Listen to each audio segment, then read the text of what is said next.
है और बड़े बड़े यूनिवर्सिटीज है, यहाँ जेएनयू है, दिल्ली यूनिवर्सिटी है, बहुत सारी एजुकेशनल यहाँ इंस्टीट्यूशन है। तो इस मौके पर हम आज फिर से ऐलान करते हैं और इसमें थोड़ा ट्विस्ट लाते हैं, इसकी रकम को और थोड़ा बढ़ा देते हैं। जो कोई भी विद्वान, ब्राह्मण, स्कॉलर, इतिहासकार लोगों को हम अपील करते हैं, इंडियन रिसर्च स्कॉलर एसोसिएशन के सम्मेलन में सभी विद्वान भाइयों के बीच में हम ब्राह्मणों को, विद्वानों को, रिसर्च करने वाले लोगों को अपील करते हैं। हमने काल्पनिक पात्र घोषित किया है चाणक्य को, तो हमारी रिसर्च को कोई खारिज करेगा और चाणक्य या कौटिल्य को ऐतिहासिक घोषित करेगा, उसको 1 करोड़ रुपए का इनाम आज हम इस अधिवेशन में घोषित कर देते हैं। चलो देख लेते हैं ब्राह्मणों में कितनी प्रामाणिकपना, ईमानदारी है और कितनी बौद्धिक योग्यता है। हमने दिखाया हमारी और योग्यता कैसी दिखा रहे हैं? गर्व भाव नहीं है, ब्राह्मणों का जो हम भाव है, सुप्रीम है, ब्रह्मा के बच्चे मुंह से पैदा हुए, उनको चुनौती दे, सिद्ध करो।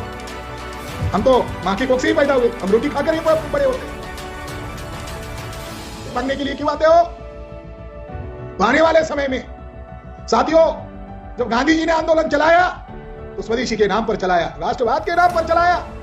आज हमारे खिलाफ सत्यानाश कर रहे हैं, यानी 4 साल का अग्निपथ, 4 साल में अग्निपथ एक काट उड़ाया। वो बीवी बोल रही है, वो रिश्तेदारों को कहो कि बेटे के पिता ऑन सर्विस में है, मगर बेटा जो है वो रिटायर्ड है, रिश्ता पसंद है कि बताओ।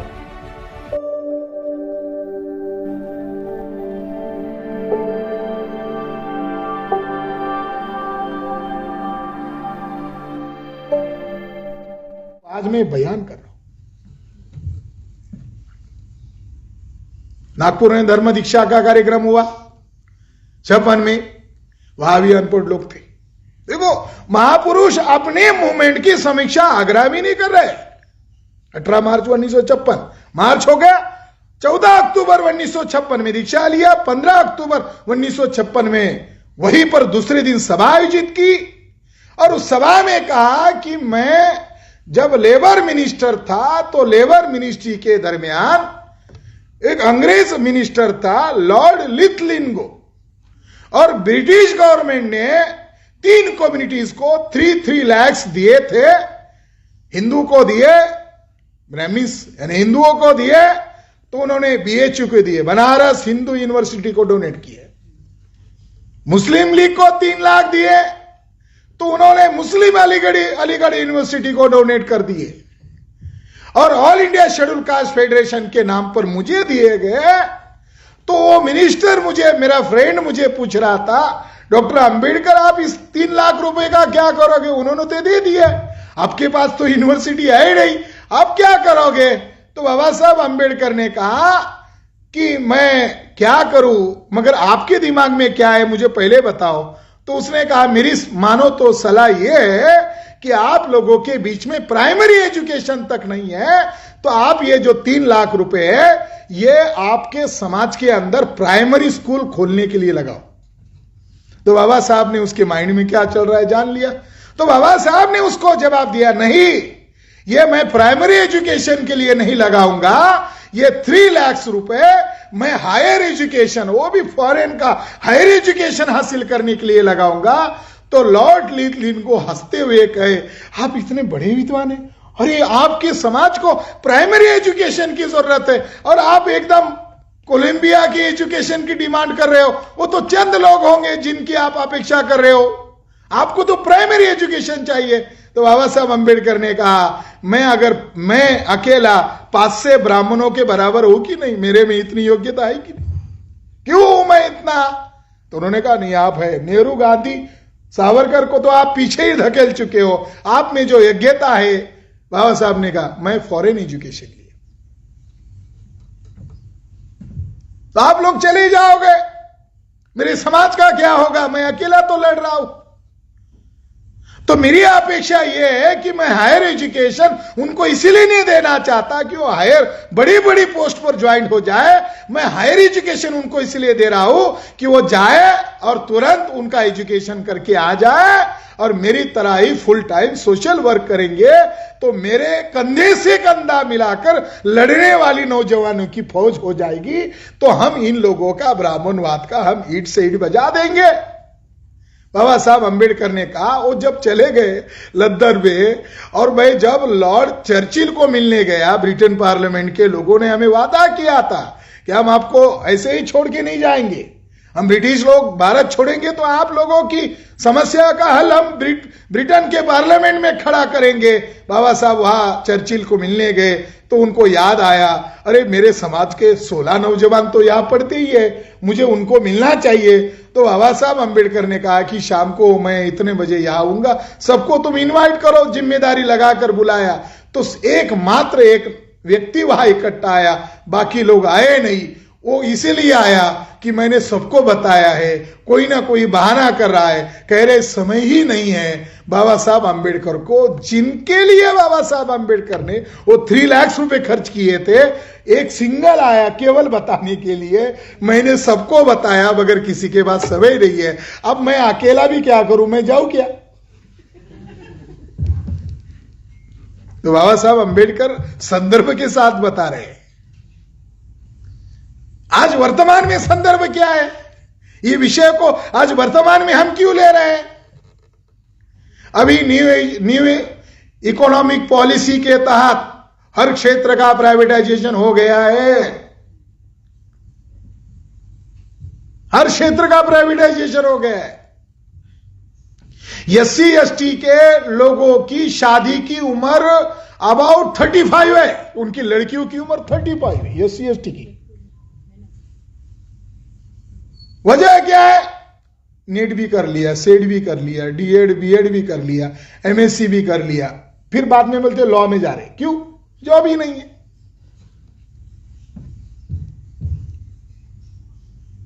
और जिनको अगर नेट हो गया, नेट क्वालिफाई हो गया, मेरा एक दोस्त था, बहुत विद्रोही था, मेरे क्लासमेट था, एक दिन मुलाकात होगी, अरे मैं तो बहुत विद्रोही आंदोलन करते थे, लोगों को परिवर्तन की बात बोलते थे, तुम आते क्यों नहीं हो? तो लज्जित होकर कहा कि अंदरूनी बात है। मैंने कहा बताओ। बोले मैं नेट हो गया, तुम मेरे पहले हो गए, तुम बामसेप में फुल टाइमर हो गए, मगर मैं तुम्हारे बाद नेट हो गया, मैं इसीलिए बामसेप में नहीं आता हूं क्योंकि मैंने एक नौकरी चाहा तो मुझे 25 लाख रुपए मांगा गया, मेरे पास तो था ही नहीं, फिर मैंने पैसा कहां से लाया? मुझे किसी ने सलाह दिया ऐसा आदमी ढूंढो जो लड़की भी देगा और 25 लाख का भी इंतजाम करेगा, ऐसी तुम तरकीब ढूंढो। तो मैंने बिल्कुल वैसा तरकीब ढूंढा, 25 लाख रुपए मिल गया और मुझे ऊपर से शर्त भी मिली, तुम सामाजिक आंदोलन में इन्वॉल्व नहीं होगे, ये पैसे भी मिल रहे हैं और नौकरी भी करो। रास्ता ढूंढ लिया, होशियार है हमारे लोग, एडजस्टमेंट कर लिया। तो आज नेट कर लो, सेट कर लो, BSc कर लो, MSc कर लो, जो भी डिग्री है, आपको क्या मिलने वाला है? मोदी जी ने तो पकोड़े तलने को कहा है, कोई छुपी हुई बात थोड़ी है, पकोड़े तलो। और दिल्ली में तो जंतर मंतर पर आए दिन बेरोजगार लोग तो आंदोलन कर रहे हैं। मैंने कल सिद्धांत जी को कहा, अरे ये बुद्धिजीवी लोग ही आएंगे, रिसर्च स्कॉलर बहुत कम आएंगे, मगर रिसर्च स्कॉलर के दिमाग में बगैर ये आइडियोलॉजी बामसेप की अगर घुस गई तो क्या होगा? उनको मैंने रात को बताया क्या होगा। अब हम बेरोजगार, राष्ट्रीय बेरोजगार मोर्चा हमारा संगठन है, इसका राष्ट्रीय सम्मेलन जंतर मंतर पर आयोजित करेंगे, यानी देश भर के बेरोजगारों को बुलाएंगे और राष्ट्रीय बेरोजगारों को इकट्ठा करने के लिए तुम्हारे भी विंग का योगदान होगा, क्योंकि वो भविष्य के बेरोजगार है। और वो बेरोजगारों का सम्मेलन भारत की तमाम राजधानियों में करेंगे और राष्ट्रीय सम्मेलन जंतर मंतर पर करेंगे। उधर वो पार्लियामेंट में बैठे हुए ब्राह्मणवादियों के दलाल और बड़वे अंदर है, SC ST के, OBC के, वो भी होंगे, वो आवाज नहीं उठा रहे। बेरोजगार लोग पार्लियामेंट के बाहर अपनी दुख भरी कहानी बताएंगे, ये हमारी सच्चाई। आप हमारी न्यूज नहीं बना रहे हो। महाराष्ट्र में मराठा लोगों को रिजर्वेशन नहीं है, पटेलों को रिजर्वेशन नहीं है, जाटों को रिजर्वेशन नहीं है। लॉकडाउन में खबर आई, एजुकेशन के लिए पुणे में 2 भाई बहन मराठा थे, उन्होंने सुसाइड इसलिए किया कि उनकी शादी के लिए तक पैसे नहीं है, हायर एजुकेशन है मगर शादी करने की तक उनकी क्षमता नहीं, दोनों भाई बहनों ने सुसाइड कर लिया। मैं ये बता रहा हूं कि अगर बाबा साहब अंबेडकर ने हमको बताया, मुझे पढ़े लिखे लोगों ने धोखा दिया, तो इसका वर्तमान में संदर्भ है बाबा साहब अंबेडकर के समय में जितनी क्रिटिकल परिस्थिति थी उससे ज्यादा क्रिटिकल परिस्थिति आज बन गई है। और इसकी बनने की वजह है जो एलीट क्लास है इनकी नालायकी के कारण, इनके बेजिम्मेदार गैर जिम्मेदारान स्वभाव के कारण बन गई है। ये नालायकी नहीं तो क्या है, ये मेरी जिम्मेदारी है। फुले शाह अंबेडकर के आंदोलन के कारण मुझे जॉब मिला, ये मेरी जिम्मेदारी है। फुले शाह अंबेडकर ने 108 साल आंदोलन किया, तब जाकर SC ST OBC में एम्प्लॉयमेंट बढ़ा। क्या नौकरी करना ही मकसद है क्या? ये सामाजिक आंदोलन कौन चलाएगा? तो साथियों, इस देश में न्यू एजुकेशन पॉलिसी ये उसी पॉलिसी का हिस्सा है, 91 की पॉलिसी का हिस्सा है। न्यू एजुकेशन पॉलिसी के लिए हायर एजुकेशन संस्थानों में रिजर्वेशन खत्म करना चाहिए। इसके लिए 91 के बाद एक 7 सदस्यों की कमेटी बनाई थी, उसमें पूंजीपति लोग थे। हायर एजुकेशन प्राइवेटाइज करना चाहिए, इसके लिए पूंजीपति लोगों का कमीशन था, एक्सपर्ट लोगों का कमीशन नहीं था। अब BHU में अंबानी, नीता अंबानी कौन है? गेस्ट लेक्चरर है। नीता अंबानी कोई है, उसका कोई क्वालिफिकेशन है, उसने कहीं से डिग्री लिया है। अब वो गेस्ट लेक्चरर है और वर्तमान बीजेपी गवर्नमेंट के द्वारा उसको खेल रत्न पुरस्कार भी दिया गया है। बड़ा गजब का मामला, कोई खेल भी नहीं खेला, कोई ओलंपिक्स में जाकर कोई पदक भी नहीं जीता। हिडन में 2 गेम खेले हैं, एक तो मोदी जैसे आदमी को नचाया होगा, या दूसरा हमारे बच्चों की जब एग्जाम आती है तब ये पूंजीपति लोग 2020 मैचें लगाकर अपने अरबों खरबों के पैसे इसके अंदर इन्वेस्ट करते हैं। जब SC ST OBC के बच्चों के पढ़ाई का टाइम होता है वो क्रिकेट में व्यस्त है। इसीलिए हमारे बच्चों को बर्बाद करने वाले लोग खेल रत्न के काबिल है। वो तो लायक कहे जाएंगे, खेल रत्न खेला भी, पैसे भी आया, और जिसका सत्यानाश करना है उसका सत्यानाश भी हो गए। ये भी बड़ा खूनी खेल है। तो इस देश में ये जो नई एजुकेशन पॉलिसी आई है, PhD करने वाले स्कॉलर्स लोगों के लिए हाई अलर्ट है। अभी सारा ऑटोनोमस हो गया है। प्राइमरी एजुकेशन अभी कोर्ट में मामला गया, कुछ सरकारी टीचर्स लोग कोर्ट में चले गए और कोर्ट के जज साहब, बड़े विद्वान जज साहब ने कहा कि आइंदा ऐसी याचिका लेकर नहीं आना है। अब सरकारी स्कूलों का 100% प्राइवेटाइजेशन सरकार ने तय किया है, इसलिए यह सुनवाई करने की बातें हो। पहले प्लानिंग कमीशन था, आज अभी नीति आयोग है। नीति मतलब मनुस्मृति की नीति, संविधान की डायरेक्टिव प्रिंसिपल नहीं है, कॉन्स्टिट्यूशन का प्रियम्बल ऑफ ऑब्जेक्टिव नहीं है, मनुस्मृति का ही नीति आयोग है। अब रेल बजट नहीं है, आम जनता के लिए कोई बजट नहीं है। कांत नामक नीति आयोग का हेड ने पहले ही डिक्लेयर कर दिया, क्या कर दिया? सरकार का काम एजुकेशन देना नहीं है, सरकार का काम रेल चलाना नहीं है, सरकार का काम सरकारी उद्योग कंपनियां चलाना नहीं है। सरकार का काम क्या है? तो उन्होंने कहा ये सारा काम प्राइवेटाइज संस्था का है, इसलिए आइंदा हमको ये बात नहीं बोलने का। फिर हमारे पास वोट मांगने के लिए क्यों आते हो? तो आने वाले समय में साथियों, जब गांधी जी ने आंदोलन चलाया तो स्वदेशी के नाम पर चलाया, राष्ट्रवाद के नाम पर चलाया। आज हमारे खिलाफ सत्यानाश कर रहे हैं, यानी 4 साल का अग्निपथ, 4 साल में अग्निपथ। एक कार्टून आया, वो बीवी बोल रही है, वो रिश्तेदारों को कहो कि बेटे के पिता ऑन सर्विस में है मगर बेटा जो है वो रिटायर्ड है, रिश्ता पसंद है कि बताओ। 4 साल करके आ गए अग्निपथ, अग्निवीर। सत्यानाश। आर्मी का प्राइवेटाइजेशन, पुलिस का प्राइवेटाइजेशन,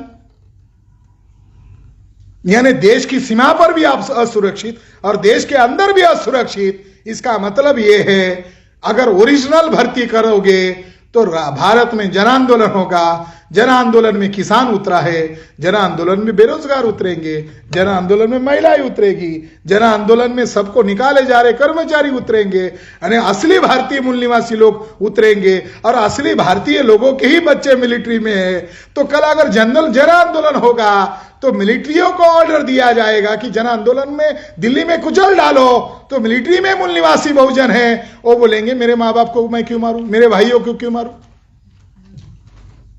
अगर मिलिट्री वो भर्ती करना चाहते 4 साल, अभी 2022 चल रहा है, वो 2025 का लक्ष्य बनाए हुए, 2030 तक वो अपना हिंदू राष्ट्र की योजना बना रहे हैं। अगर 4-4 साल पर आरएसएस के ही लोगों को घुसाया जाएगा और उनको एक जिनोसाइड सिस्टम से बनाया गया, इनको मारो, इनका कत्ल करो, तो आर्मी में हो गए तो नियते लोगों को मारने का काम कर सकते। अभी भी देखो जगह जगह आंदोलन होता है, जेएनयू में होता है, दिल्ली यूनिवर्सिटी में होता है, जंतर मंतर पर होता है, पुलिस की वर्दी पर उसका नेम प्लेट तक नहीं होता, वो आरएसएस के वर्कर होते हैं। तो योजना बनाकर इस देश का सत्यानाश किया जा रहा है। तो इसलिए इस संदर्भ में आने वाले समय में छात्रों को कुछ पहल करना होगा। रिजर्वेशन खत्म हो गया है। अब रिजर्वेशन इसलिए खत्म हो गया, संविधान को ही दुश्मनों ने खत्म कर दिया गया। तो इसलिए क्या करना होगा, इसीलिए उस बाबा साहब अंबेडकर ने जो समीक्षा किया, अपने समय के आंदोलन की समीक्षा किया, उसको आधार बनाकर हम बुद्धिजीवी जो एलिट क्लास है, स्कॉलर है, छात्र है, जिसके पास दिमाग है, उन लोगों को हम मैसेज दे रहे हैं। आज भी उससे भयानक परिस्थिति है। अब जॉब खत्म हो गया है, तो आने वाले समय में हमें जन आंदोलन की तैयारी में लग जाना होगा। और जन आंदोलन जो है देशव्यापी स्तर पर हमसे भारत मुक्ति मोर्चा कर रहा है।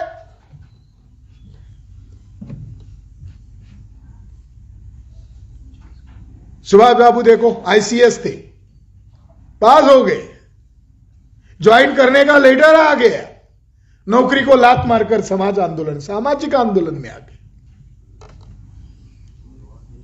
जिन्होंने भी, हमारे दुश्मनों ने भी जो उनकी वर्चस्व यानी उनकी आजादी का आंदोलन चलाया, तथाकथित आजादी के आंदोलन में सारे जो वरिष्ठ नेता है ब्राह्मणों के, वो साधारण एजुकेटेड नहीं थे, वो फॉरेन में जाकर वहां की जो ग्रेजुएट डिग्री लिया, बैराट लॉ यानी बैरिस्टर थे।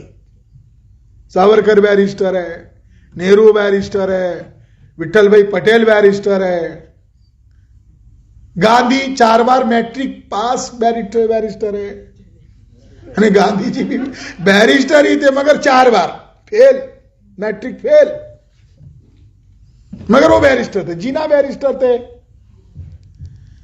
तो नेतृत्व करने की क्षमता होती है, असाधारण होती है। तो आज हमारे जो पढ़ा लिखा बुद्धिजीवी वर्ग है, वो लोग परिवर्तन चाहते हैं, मगर परिवर्तन के लिए कीमत चुकाना नहीं चाहते। और उसमें एक साधारण कीमत है समय। बोलते नहीं मेरे पास समय नहीं, सम्मेलन में सुनने के लिए तक समय नहीं।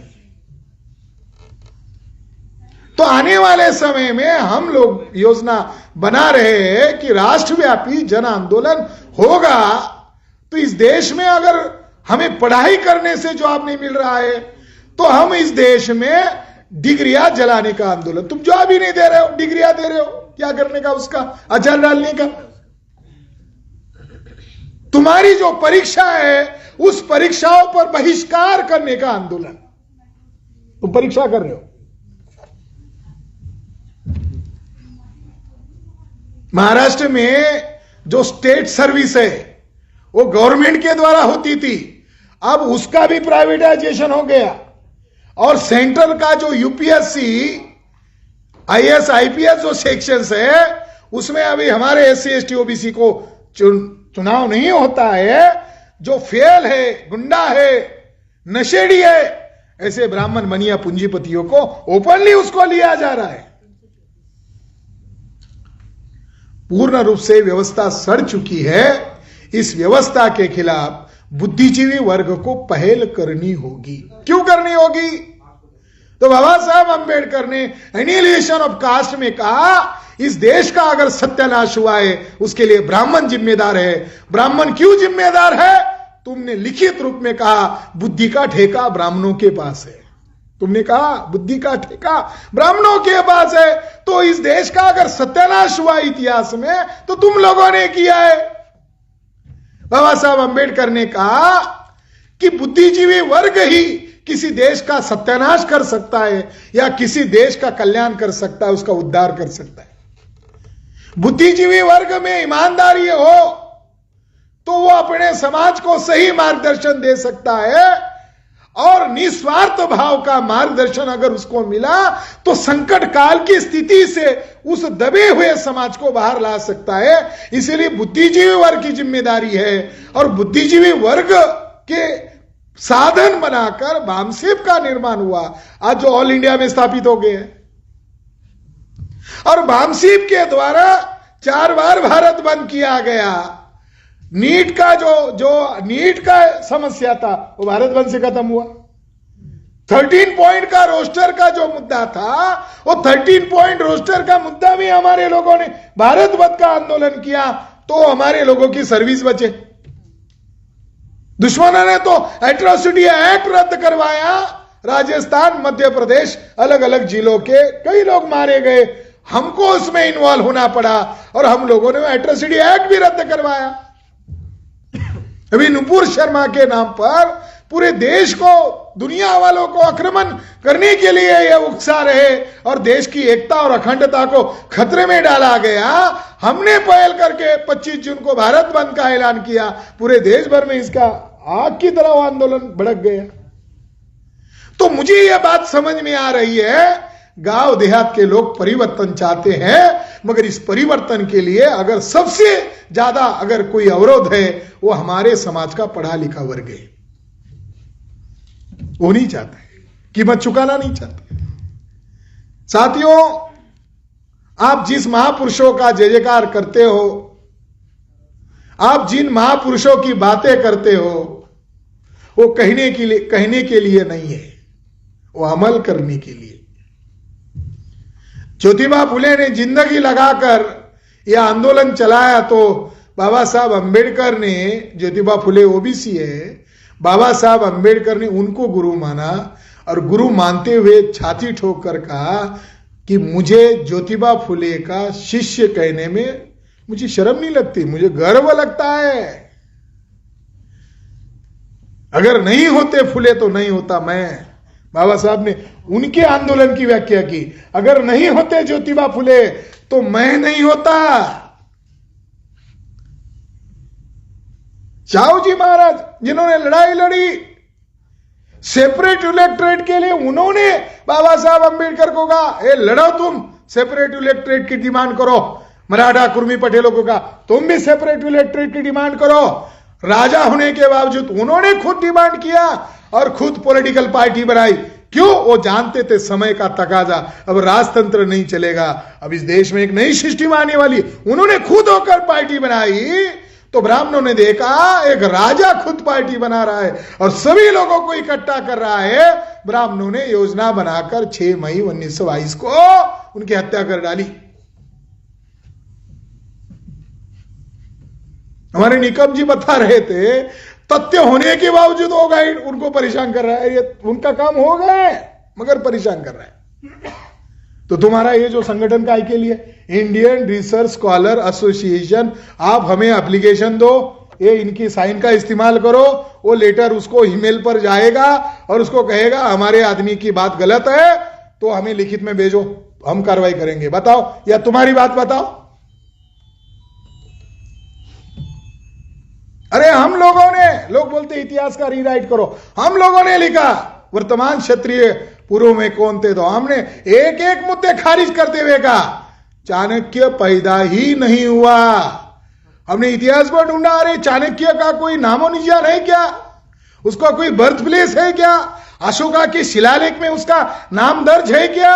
अशोका की भाषा पाली है और इसका अर्थशास्त्र संस्कृत में बड़ा गजब का बातें है। उसका अगर गुरु था तो गुरु की भाषा शिष्य की भाषा होनी चाहिए।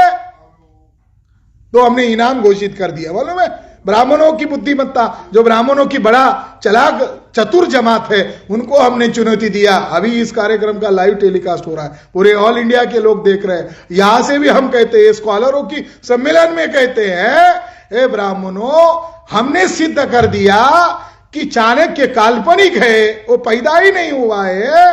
तो हमने उधर गुजरात में, उधर गिरनार जहां अशोका का शिलालेख है, वहां पर हमने सम्मेलन लेकर कहा। तो मेश्राम साहब ने कहा, कहने से हमारे समाज को समझ में नहीं आएगा, हम अनाउंस करते हैं कि हमारा जो रिसर्च है, चाणक्य पैदा ही नहीं हुआ, ये हमारी रिसर्च है। अगर किसी ब्राह्मण को बुरा लगता है तो वो सिद्ध करे चाणक्य पैदा हुआ है। ये कोई सिद्ध करेगा चाणक्य पैदा हुआ है, जिससे हमारा रिसर्च खारिज हो जाएगा, तो हम उसको 10 लाख का इनाम देंगे। अब ये घोषित कर 15 अप्रैल 2022 को घोषित कर दिया। अभी तक किसी ब्राह्मण ने 10 लाख का इनाम लेने के लिए आगे नहीं आया।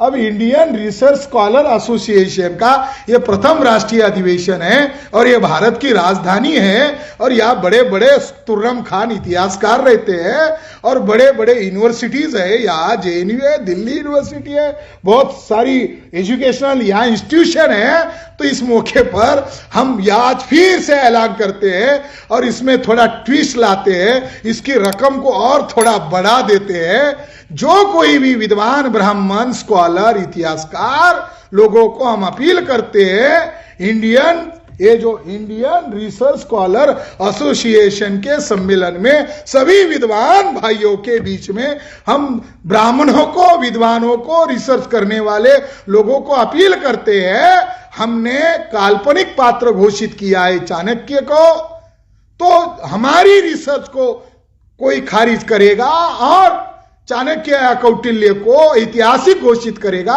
उसको 1 करोड़ रुपए का इनाम आज हम इस अधिवेशन में घोषित कर देते हैं। चलो देख लेते हैं ब्राह्मणों में कितनी प्रामाणिकपना, ईमानदारी है और कितनी बौद्धिक योग्यता है। हमने दिखाया हमारी योग्यता, और योग्यता कैसी दिखा रहे हैं? गर्व भाव नहीं है, ब्राह्मणों का जो हम भाव है, सुप्रीम है, ब्रह्मा के बच्चे मुंह से पैदा हुए, उनको चुनौती दे रहे, सिद्ध करो। हम तो मां के कोख से ही पैदा हुए, हम रोटी खाकर ही बड़े होते। तो ब्राह्मण लोगों में बौद्धिक ईमानदारी नहीं है, तो उनके संगत में हमारे लोगों के अंदर गुण आ जाते। न्यू ब्राह्मण, दलित ब्राह्मण। लास्ट एक बात आप लोगों को बताना चाहता हूं, वो बात यह है, जो लोग रिसर्च कर रहे हैं उन लोगों को इस बात के लिए भी रिसर्च करना जरूरी है कि दलित गाली है। दिल्ली में आंदोलन करते हो, जंतर मंतर पर आंदोलन करते हो, JNU में दलित नाम का संगठन बनाकर आंदोलन करते हो। बाबा साहब अंबेडकर ने दलित शब्द का इस्तेमाल ही नहीं किया।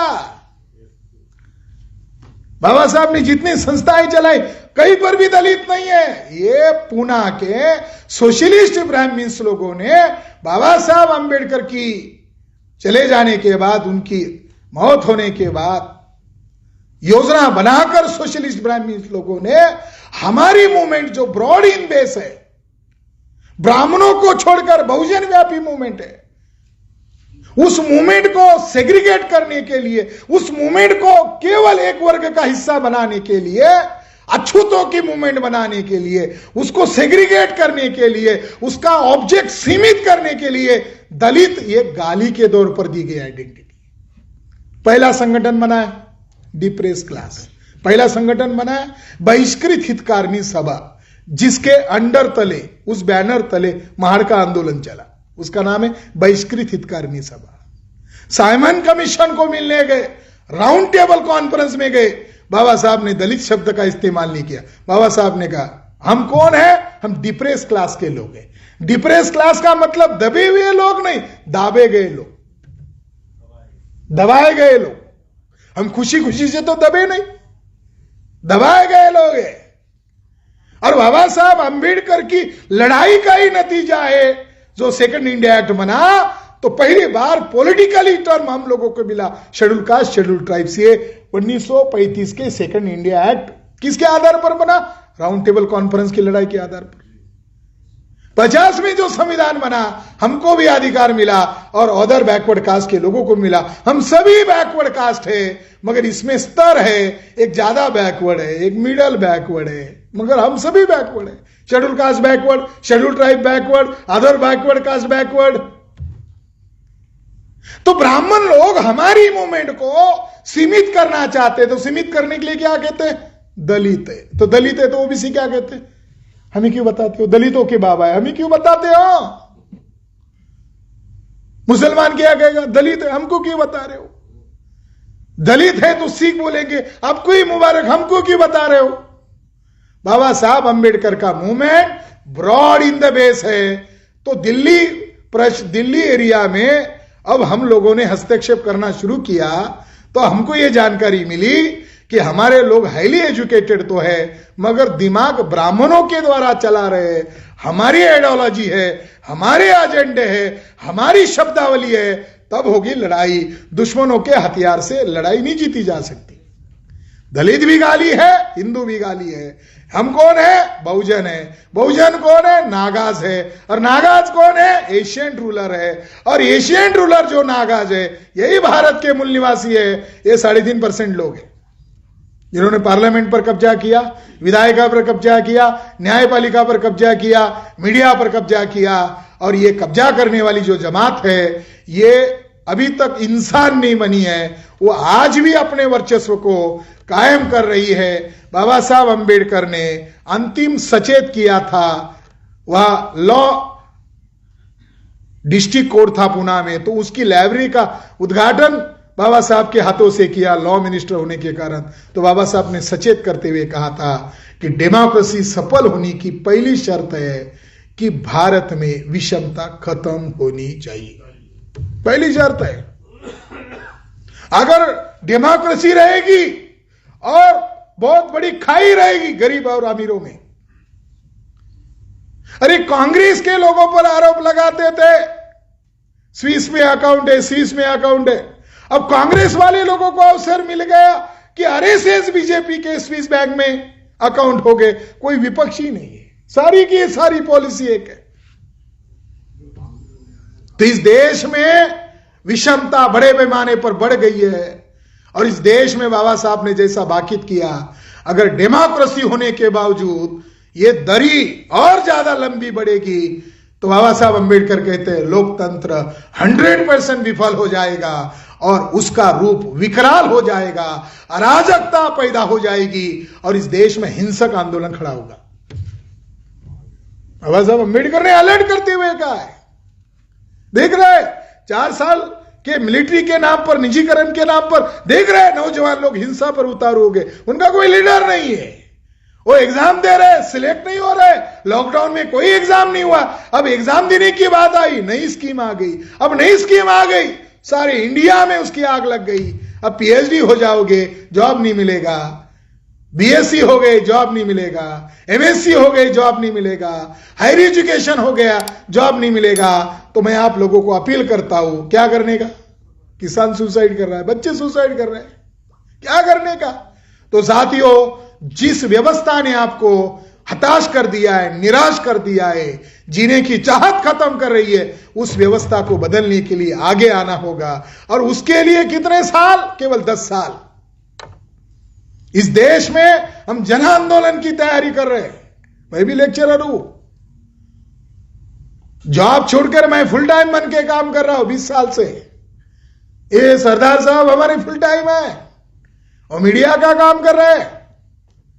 तो हमें बुद्धिमान लोगों की जरूरत है और बुद्धिमान लोगों के साथ साथ ये लड़ाई लड़ने के लिए हमें बहुत लोगों की जरूरत है। तो आप इस राष्ट्रव्यापी जन आंदोलन में आ जाओ। ज्योतिबा फुले का अपमान हुआ, बारात से निकाल दिया, सकाराम परांज पे दोस्त था तो बारात से निकाल दिया। तो ज्योतिराव फुले ने को शूद्र कहकर अपमान किया। ज्योतिराव फुले ने कितना हिस्टोरिकल बदला लिया, अपमान किया, उन्हीं समाज को जगाया जिनका अपमान हुआ।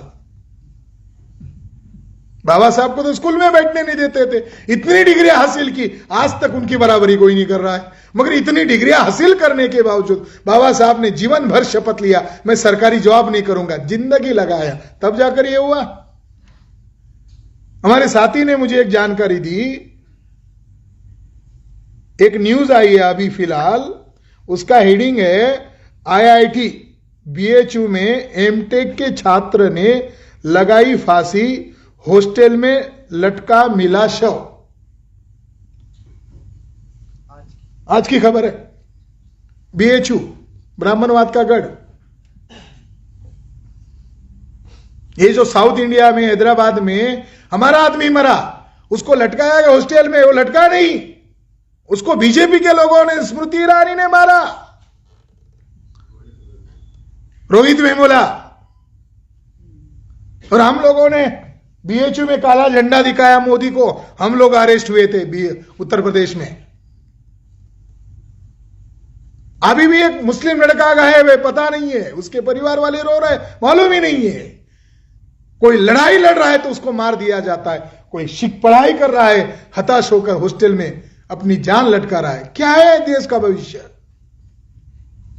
कोई पॉलिटिकल पार्टी हमारी इश्यू बनने के लिए तैयार नहीं है, ब्राह्मणवादियों के खिलाफ लड़ने के लिए तैयार नहीं है। नॉर्थ इंडिया में मायावती को शेड्यूल कास्ट में बड़ी नेता माना जाता था, बीजेपी के लोगों ने समर्थन मांगा भी नहीं। बीजेपी के लोगों ने लेटर हेड पर मायावती को समर्थन मांगा ही नहीं। मायावती जी ने बिना मांगे बीजेपी के राष्ट्रपति पद के कैंडिडेट को समर्थन भी दे दिया, बिना मांगे। जिनसे लोग लड़ने की उम्मीद लगा रहे हैं, उन लोगों ने समर्थन दे दिया। अब किससे अपेक्षा रखोगे? राष्ट्रव्यापी जन आंदोलन के अलावा साथियों हमारे पास कोई विकल्प नहीं है। हमें हताश होने की जरूरत नहीं है, निराश होने की जरूरत नहीं है। हमारे पास आबादी ज्यादा है, जनसंख्या ज्यादा है, कुत्ते बिल्ली की तरह मार दिए जा रहे हो। लॉकडाउन में कितने लोग मार दिए गए अभी डिस्क्लोज हो रहे, करोड़ों के आंकड़े। उत्तर भारत के देशों बिहार तक चले गए, पता ही नहीं चलता कितने लोग मार दिए। सरकार क्यों बताएगी अपनी वास्तविक आंकड़े? हम लोग कुत्ते बिल्लियों की तरह मरने के लिए तैयार नहीं है। इस देश को, इस देश की संविधान को बचाने के लिए युवाओं को और उसमें भी शोध छात्राओं को आगे आना होगा। आपकी ज्यादा जिंदगी नहीं, 10 साल आपकी जिंदगी हमें दो, हम इस देश को आजाद करके दिखाएंगे। क्या है हमारे लोगों का भविष्य? क्या है हमारे लोगों की स्थिति, परिस्थिति? तो हम देखते हैं बहुत हताशजनक है, मगर दूसरी तरफ देखते हैं इस देश में जन आंदोलन होने वाली परिस्थिति परिपक्व बन गई है। यानी उसका जो मैच्योर पीरियड चाहिए, अगर हम लड़ाई लड़ेंगे तो यकीनन हम आजाद हो जाएंगे। और इस देश में एक ऐतिहासिक आंदोलन होने वाला है। जिन्होंने ईवीएम को हथियार बनाकर हर चुनाव को वो जीत रहे हैं। मोदी ने कांड करवाया, जुडिशरी को मैनेज कर उनके फेवर में फैसले ले रहे हैं। मस्जिद को उन्होंने गिराया, जजेस को ब्लैकमेल करके, इस्तेमाल करके अपने फेवर में फैसले ले रहे हैं। तो ईवीएम का कमाल है। आपका हायर एजुकेशन खत्म कर दिया गया, ईवीएम का कमाल है। व्यवस्था सड़ गई है, इसीलिए एजुकेशन खत्म हो गया। हायर एजुकेशन जिसके पास पैसा है उसको एजुकेशन। रिटायर्ड होने के बाद कोई रिक्रूटमेंट नहीं। पाटिल साहब बड़े गर्व से कह रहे थे कि मैं 40 क्लास लेता हूं। ये विद्वत्ता का प्रश्न नहीं है, ये गुलामी का स्तर यहां तक आ गया है। जो 4 प्रोफेसर को पढ़ाना चाहिए, एक पाटिल साहब पढ़ा रहे, उनकी कॉलेज की स्थिति बता रहे, यानी वहां रिक्रूटमेंट नहीं है। तो इसीलिए साथियों इस देश में क्रांति सदृश परिस्थिति पैदा हो गई है और इसके लिए शोध छात्र लोगों को इस आंदोलन में अगुवाई करनी होगी, पहल करनी होगी। और आप लोगों को इस आंदोलन में हम निमंत्रित करते हैं, आपको एक खुली ऑफर देते हैं, आपको एक खुला अवसर देते हैं। आप एजुकेटेड हो मगर डिग्री है, जॉब नहीं है। जब तक आपको जॉब नहीं मिलता तब तक फुल टाइमर बनो। जिस दिन आपको जॉब मिल गया अब नौकरी के चले जाओ। हताश निराश होकर घर में बैठने की बजाय अगर हाईली इंटेलेक्चुअल क्लास इधर आ जाए, ये काम कोई साधारण काम है क्या? ब्राह्मणों के माइंड को रीड करना, उसको काउंटर करना साधारण काम है। बाबा साहब अम्बेडकर कहते थे, remembers Brahmins have a brain with in brains. इतने षड्यंत्रकारी लोग हैं, बाबा साहब कहते कि उनके दिमाग में खाली दिमाग नहीं होता, हजारों किस्म के षड्यंत्र वाले दिमाग होता है। उससे आप लोगों का लड़ाई है, और वो ये लड़ाई हमारी व्यक्तिगत लड़ाई नहीं, हमारे पुरखों की लड़ाई है। इसलिए बाबा साहब ने कहा, Brahmins are not only enemy, they are determined enemies our people. हमने तय नहीं किया हमारे दुश्मन है, वो हमारे पुरखों ने तय किया, और हमारी पुरखों का आंदोलन आज हम चला रहे हैं।